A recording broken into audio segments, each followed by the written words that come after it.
गणेश गीता। गणेश गीता गणेश पुराण के श्रीखंड के अंतर्गत कुल 11 अध्याय में विस्तृत है। इसमें मूल रूप से संपूर्ण विघ्नों के नाशक गणेश जी द्वारा राजा वरेण्य को दिए गए ब्रह्म विद्या रूपी उपदेशों का वर्णन है, जिसे व्यास जी द्वारा अनादि सिद्ध योग कहा गया है। इसे सुनकर राजा को मुक्ति पद प्राप्त हो गया। इसी परम ज्ञान को व्यास जी ने सूत जी को सुनाया। फिर क्रमशः ऋषि शौनक तथा परम भागवत शुकदेव जी ने इसे प्राप्त किया। उपदेशों के विषय प्रायः भगवत गीता के समान ही हैं। इस गीता में कर्मयोग, सांख्य योग, भक्ति योग, योग साधना, प्राणायाम, मानस पूजा, सगुण उपासना, विभूति योग, गणेश जी के विश्व रूप का दर्शन, त्रिविध प्रकृति तथा उसके अनुसार जीव की गति आदि अन्य महत्वपूर्ण विषयों का वर्णन है, जो साधन एवं तत्वज्ञानी की दृष्टि से बड़ा कल्याणकारी है। पहला अध्याय। शुकदेव जी बोले, पूर्व काल में महात्मा शौनक के पूछने पर सूत जी ने व्यास जी के मुख से श्रवण की हुई गीता का वर्णन किया था। सूत जी बोले, हे भगवान, आपने अष्टादश पुराणों के सार रूप अमृत का मुझे पान कराया, परंतु अब उससे भी अधिक रसीले उत्तम अमृत का पान करने की इच्छा है, जिस अमृत को पाकर मनुष्य ब्रह्म रूप हो जाता है। हे महाभाग, उस योगा अमृत का कृपा करके आप मुझसे वर्णन कीजिए। व्यास जी बोले, हे सूत जी, योग मार्ग को प्रकाशित करने वाली गीता का अब तुमसे वर्णन करता हूँ, जिसको राजा वरेण्य के पूछने पर संपूर्ण विघ्नों के नाशक गणेश जी ने कहा था। राजा वरेण्य बोले, हे विघ्नेश्वर, हे महाभुज, हे सर्व विद्याओं के पंडित, हे संपूर्ण शास्त्र के तत्व को जानने वाले, आप मुझसे योग मार्ग का वर्णन कीजिए। श्री गजानन बोले, हे राजन, मेरी कृपा से तुम्हारी बुद्धि निर्मल और स्थिर हो गई है। सुनो, मैं योग अमृत से परिपूर्ण गीता तुमसे कहता हूँ। योग इस शब्द का ही अर्थ योग नहीं, लक्ष्मी प्राप्ति होने का नाम योग नहीं, विषय सुख की प्राप्ति होने का नाम योग नहीं, और इंद्रिय संपन्न होने का नाम भी योग नहीं। हे राजन, माता पिता के समागम का नाम योग नहीं है। 8 प्रकार की सिद्धि और बंधु पुत्र आदि की प्राप्ति का नाम भी योग नहीं है। अत्यंत रूपवती स्त्री की प्राप्ति का नाम योग नहीं है। राज्य की प्राप्ति तथा हाथी घोड़े की प्राप्ति का नाम भी योग नहीं है। इंद्र पद की प्राप्ति का नाम योग नहीं है। योग द्वारा प्रिय सिद्ध की इच्छा वाला अथवा सत्यलोक की प्राप्ति को भी मैं योग नहीं मानता। हे राजन, शिव पद की प्राप्ति होना, वैष्णव पद की प्राप्ति होना, सूर्य चंद्र और कुबेर के पद की प्राप्ति होने का नाम भी योग नहीं है। वायु स्वरूप, अग्नि स्वरूप, देव स्वरूप, काल स्वरूप, वरुण स्वरूप, निरृति स्वरूप अथवा संपूर्ण पृथ्वी के आधिपत्य पाने का नाम भी योग नहीं है। हे राजन, योग अनेक प्रकार का है, परंतु यथार्थ योग वही है जिसको पाकर ज्ञानी लोग विषयों को जीतकर ब्रह्मचर्य पूर्वक संसार से विरक्त हो जाते हैं। ज्ञानी लोग 3 लोकों को वश में करके संपूर्ण जगत को पवित्र करते हैं। उनका हृदय दया से पूर्ण होता है और वह सत्पात्रों को ज्ञान भी प्रदान करते हैं।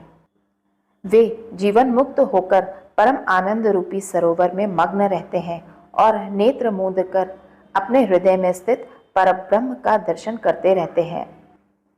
योग से वशीभूत किए अपने चित्त में परब्रह्म का ध्यान करते हुए वे संपूर्ण प्राणियों को अपने समान समझते हैं। कहीं किसी प्रकार से स्वयं को छिपाए हुए, कहीं किसी से प्रताड़ित, कहीं किसी से बुलाए गए और कहीं किसी से आश्रित होकर दयापूर्ण हृदय से क्रोध को जीते हुए जितेंद्रिय वे योगी लोकों पर अनुग्रह करने के लिए ही पृथ्वी पर विचरते हैं। प्रिय राजन, वे केवल देह मात्र को ही धारण करने वाले, मिट्टी, पत्थर तथा स्वर्ण में समान दृष्टि रखने वाले इस प्रकार के महाभाग पुरुष जिस योग के द्वारा दृष्टिगोचर हो जाते हैं, उस श्रेष्ठ योग को मैं तुमसे अब कहता हूँ। सुनो, जिसके श्रवण करने से प्राणी पापों से और भव सागर से मुक्त हो जाता है। हे राजन, शिव, विष्णु, शक्ति, सूर्य और मुझ में जो अभेद बुद्धि रूप योग है, उसी को मैं यथार्थ योग मानता हूँ। मैं ही अपनी लीला से अनेक वेश धारण करता हुआ इस जगत की उत्पत्ति, पालन और संहार करता हूँ। हे प्रिय, मैं ही महाविष्णु, मैं ही सदाशिव, मैं ही महाशक्ति और मैं ही सूर्य हूँ।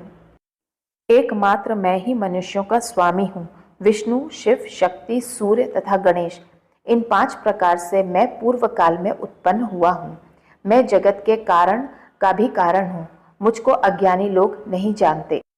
अग्नि, जल, पृथ्वी, आकाश, वायु, ब्रह्मा, विष्णु, रुद्र, लोकपाल और 10 दिशाएं, 8 वसु, मुनि, गौ, मनु, पशु, नदी, समुद्र, यक्ष, वृक्ष, पक्षियों के समूह, 21 स्वर्ग, नाग, 7 वन, मनुष्य, पर्वत, साध्य, सिद्ध, राक्षस इत्यादि सब मुझसे ही उत्पन्न हुए हैं। मैं ही सबका साक्षी, संपूर्ण जगत का नेत्र, सभी कर्मों से अलिप्त, निर्विकार, अप्रमेय, अव्यक्त, संपूर्ण जगत में व्याप्त और अविनाशी हूँ। हे राजन, मैं ही अव्यय आनंद स्वरूप परब्रह्म हूँ। मेरी माया संपूर्ण जगत को तथा श्रेष्ठ पुरुषों को भी मोहित करती है। वह माया सदा काम, क्रोध आदि 6 विकारों में इन प्राणियों को लगा देती है। योग से जब शनैः शनैः अनेक जन्म के माया के कपाट दूर हो जाते हैं, तब यह प्राणी विषयों से जागकर और उनसे विरक्त होकर इस ब्रह्म को जानता है, जो ब्रह्म शस्त्र समूह से कट नहीं सकता और अग्नि से दग्ध नहीं हो सकता, जल से गल नहीं सकता, पवन से सूख नहीं सकता और हे राजन, जो इस शरीर के नष्ट होने पर भी नष्ट नहीं होता। वेद त्रयी में श्रद्धा रखने वाले तथा केवल कर्म करने वाले मूढ़ लोग श्रुति में कही हुई फल प्रतिपादक वाणी की ही प्रशंसा करते हैं, दूसरी बात को स्वीकार नहीं करते। इसी कारण वे जन्म और मृत्यु के फल को देने वाले कर्मों को सदा करते रहते हैं। वे स्वर्ग के ऐश्वर्यों के भोग में ही लगे रहते हैं। उन भोग बुद्धि वालों की चेतना नष्ट हो जाती है। हे राजन, वे स्वयं ही अपने निमित्त बंधन बनाते हैं। मूढ़ और कर्म परायण मनुष्य संसार चक्र में पड़े रहते हैं। जिसके लिए जो कर्म विधान है, वह कर्म मुझे अर्पण कर देना चाहिए, तभी इन प्राणियों के कर्म रूप बीजों के महान अंकुर नष्ट हो सकते हैं। चित्त की शुद्धि ही विज्ञान की प्राप्ति में प्रधान साधन होती है। विज्ञान के द्वारा ही ऋषियों ने परब्रह्म को जाना है। हे राजन, इस कारण जो भी कर्म करे वह बुद्धि युक्त होकर करे। किसी को स्वकर्म और स्वधर्म का त्याग नहीं करना चाहिए। यदि कोई कर्म का त्याग करेगा तो उससे उसे सिद्धि की प्राप्ति नहीं होगी। ज्ञान में प्रथम अधिकार भी कर्म से ही प्राप्त होता है। कर्म से शुद्ध हृदय होकर साधक अभेद बुद्धि को प्राप्त होता है। उसी का नाम योग है, जिससे प्राणी अमर हो जाता है। हे राजन, मैं दूसरा उत्तम योग कहता हूँ, तुम उसे सुनो। पशु, मित्र, पुत्र, शत्रु, बंधु तथा प्रियजनों में समान दृष्टि करनी चाहिए। बाहर भीतर एक सी दृष्टि रखते हुए सुख दुख, क्रोध, हर्ष, भय इनमें समान रहना चाहिए। योग की प्राप्ति हो चाहे भोग की प्राप्ति हो, जय हो या विजय हो, लक्ष्मी की प्राप्ति हो या अप्राप्ति हो, हानि लाभ, जन्म मरण, इन सब में मन को समान रखना उचित है। संपूर्ण वस्तुओं में समान भाव से बाहर भीतर मुझे स्थित जानना। सूर्य, चंद्रमा, जल, अग्नि, शिव शक्ति, वायु, ब्राह्मण, सरोवर, पापहारी, महानदी, तीर्थ क्षेत्र, विष्णु, संपूर्ण देवता, यक्ष, उरक, गंधर्व, मनुष्य और पक्षी, इन सब में जो मुझे सदा समान दृष्टि से देखता है, वही योग को जानने वाला कहलाता है। हे राजन, जो ज्ञान द्वारा इंद्रियों को विषयों से हटाकर सर्वत्र समान बुद्धि रखता है, वही मेरी दृष्टि में योगी है। अपने धर्म में आसक्त चित्त वाले प्राणी की दैव योग से जो आत्मा और अनात्मा के विचार की बुद्धि उत्पन्न होती है, उस बुद्धि के योग का नाम ही योग है। और उसी बुद्धि के न होने से यह प्राणी धर्म अधर्म का त्याग कर देता है। इस कारण योग में बुद्धि लगाना उचित है। कर्तव्य कर्मों में कुशलता ही योग है। जितेंद्रिय और बुद्धिमान व्यक्ति धर्म और अधर्म के फल का त्याग करके जन्म और बंधन से मुक्त होकर अनामय परम पद को प्राप्त होता है। जब इस प्राणी की बुद्धि अविद्या के अंधकार से अविद्या से रहित होगी, तब क्रम से इस प्राणी का सकाम वेद वाक्य आदिकों में वैराग्य हो जाता है। जब तीनों वेदों में प्रतिपादित किए गए सकाम कर्म से यह बुद्धि पूर्णतः और परमात्मा में लगकर निश्चल हो जाती है, तब इस प्राणी को योग की प्राप्ति होती है। हे प्रिय, जब यह बुद्धिमान व्यक्ति मन की संपूर्ण इच्छाओं का त्याग कर दे और अपने आत्मा में आप ही से संतुष्ट हो जाए, तब यह स्थिर बुद्धि कहलाता है। किसी प्रकार भी संसारी सुख में तृष्णा न रखने वाला, दुख में अनुद्विग्न, भय, क्रोध और राग से रहित व्यक्ति ही स्थिर बुद्धि कहा गया है। जिस प्रकार से कछुआ सब ओर से अपने अंगों को सिकोड़ लेता है, इसी प्रकार से योगी को उचित है कि वह विषयों से इंद्रियों को समेट ले। भोजन त्यागने वाले साधक के विषय तो नष्ट हो जाते हैं, परंतु उनका अनुभव बना रहता है। ब्रह्म की प्राप्ति होने से वह राग भी नष्ट हो जाता है। हे राजन, इंद्रियगण मोक्ष के लिए प्रयत्न करने वाले विद्वान पुरुष का भी मन बलात् हर लेती हैं। इस कारण बुद्धिमान पुरुष को इंद्रियों को वश में करने का यत्न करना चाहिए। इंद्रियों को वश में करके योगी को सदा मेरे परायण होना चाहिए। जिसकी इंद्रियां वश में हो गई हैं, उसी को स्थित प्रज्ञ कहते हैं।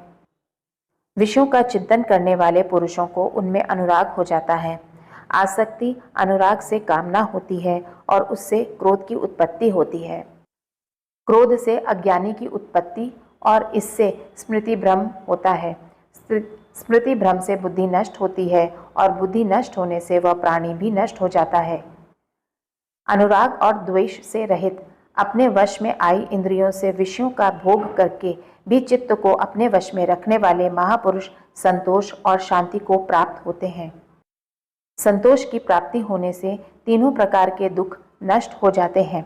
इसी प्रकार स्थिर प्रज्ञा वाले योगी का मन प्रसन्न रहता है।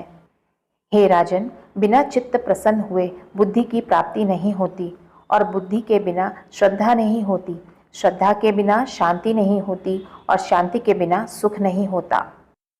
पवन जिस प्रकार नाव को जल में डुबा देता है, वैसे ही जो मन विषयों में विचरने वाले अवशीभूत इंद्रिय रूपी घोड़ों के पीछे भागता है, वह प्रज्ञा को हर लेता है।